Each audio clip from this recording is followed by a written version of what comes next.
బేసిక్గా ఇక్కడ ఒక ముఖ్యమైన పాయింట్ అండి. ఇప్పుడు ఇలాంటి పేద మధ్యతరగతి ప్రజలంతా మీ వైపు ఉన్నారు.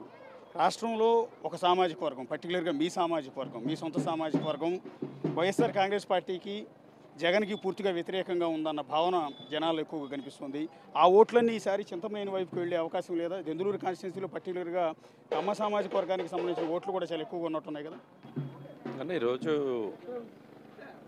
కులాలు మతాలు గురించి ఒక చదువుకున్న వ్యక్తిగా మాట్లాడాల్సినటువంటి అంత అవసరం లేదు. కానీ మీరు అడుగుతూ ఉన్నారు కాబట్టి చెప్తూ ఉన్నాము. ఈరోజు ఎప్పుడూ కూడా ఈ నియోజకవర్గంలో మాతో ప్రయాణం, మా కుటుంబంతో ప్రయాణం చేసింది ఎస్సీ బీసీ మైనార్టీలు. వాళ్ళందరూ బాగా పెద్ద ఎత్తున మాతో ప్రయాణం చేయడం జరిగింది నియోజకవర్గం. ఇప్పటికీ కూడా మాతో పాటు రోజు మాతో ఉంటూ, మాతో ప్రయాణం చేస్తూ, రోజు లంచ్ కానీ డిన్నర్ మాతో పాటు కలిసి చేసేది వాళ్ళే.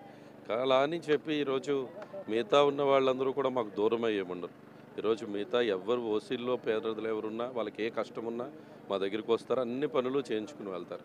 ఇదేమీ రాష్ట్రంలో పరిస్థితులు నాకు తెలియదు, కానీ దెందులూరు నియోజకవర్గంలో ఏ కమ్యూనిటీ అయినా ఈరోజు మమ్మల్ని మాకే ఎక్కువ మెజార్టీ వస్తుంది అనేది గట్టి నమ్మకం మాకుంది.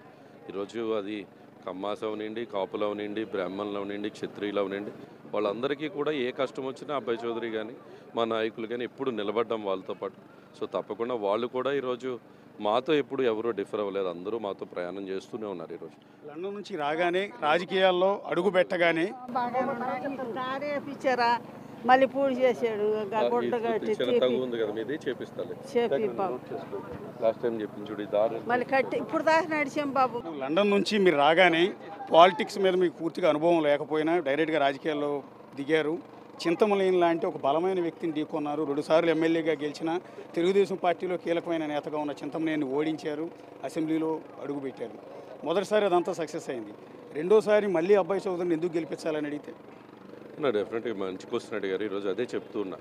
ఈరోజు మంచి వైపు నిలబడాలా లేకపోతే చెడు వైపు నిలబడాలా, ఈ నియోజకవర్గ ప్రజలు ఇప్పటికే నిర్ణయించుకుంటున్నారు. ఈరోజు మంచి వైపు అని నేను ఎందుకు అంటున్నానంటే, 4.5 సంవత్సరాల్లో ఎప్పుడూ కూడా మేము ఎవరిని ఇబ్బంది పెట్టినటువంటి పరిస్థితి లేదు. వాళ్ళు ఏ పార్టీ అయినా మా గడప తప్పితే తప్పకుండా వాళ్ళకి సహాయమే చేయాలనేటువంటి ఆలోచనతో మేము వెళ్తాం జరిగింది.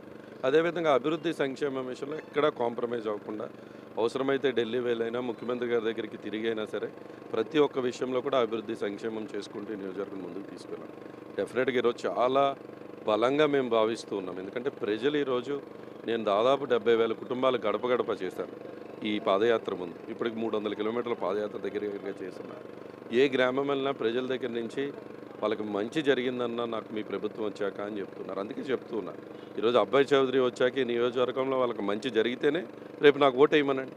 ఈరోజు మంచి జరిగితేనే నాకు ఓటు వేయండి అని బలంగా మేము ఎందుకు చెప్తున్నామంటే, మంచి చేస్తూ మేము ముందుకు వెళ్ళాం కాబట్టి. మరి ఇంకా ఒక విషయం, ఇప్పుడు ఈరోజు చింతమనేని ఇలాంటి వాళ్ళు ఇది పెద్ద గొప్ప ఏం కాదు. ఈరోజు అతను రాజకీయంగా మా ఇంటి దగ్గర ఉండి రాజకీయం నేర్చుకున్నటువంటి వ్యక్తి అలా అని కాదు. కానీ ఈరోజు ప్రజలందరూ కూడా ఎవరితో అయితే నడవాలనుకుంటారో వాళ్ళతోనే నడుస్తూ ఉంటారు. ఈరోజు తప్పకుండా ఈ నియోజకవర్గంలో అది 2019 అయినా 24 అయినా 29 అయినా మంచి వైపే ప్రజలు ఉంటారు. తప్పకుండా మంచి వైపే నేను నిలబడ్డా. నాకు బలం ఈరోజు ఈ నియోజకవర్గంలో జెండా మోసే వైఎస్ఆర్ కాంగ్రెస్ పార్టీ కార్యకర్తలు, మా నాయకులు, మా కార్యకర్తలు, వాళ్ళందరూ మాకు అండగా ఉండగా, ఈ నియోజకవర్గ ప్రజల ఆశీర్వాదాలు ఉండగా, అటువైపు ఎవరి నుంచున్నా మాకు అనవసరం. ఈరోజు మేము గెలవటం ఖాయం. ఇప్పటికే నియోజకవర్గ ప్రజలు నిర్ణయానికి వచ్చినారు. గట్టిగా చెప్తూ ఉన్నాం, గతంలో 16-17 వేల మెజార్టీతో గెలిచాం. 50,000 మెజార్టీతో గెలిచి మళ్ళీ మీతోనే ఇంటర్వ్యూ తీసుకుంటాం. పవన్ కళ్యాణ్, చంద్రబాబు కలుస్తూ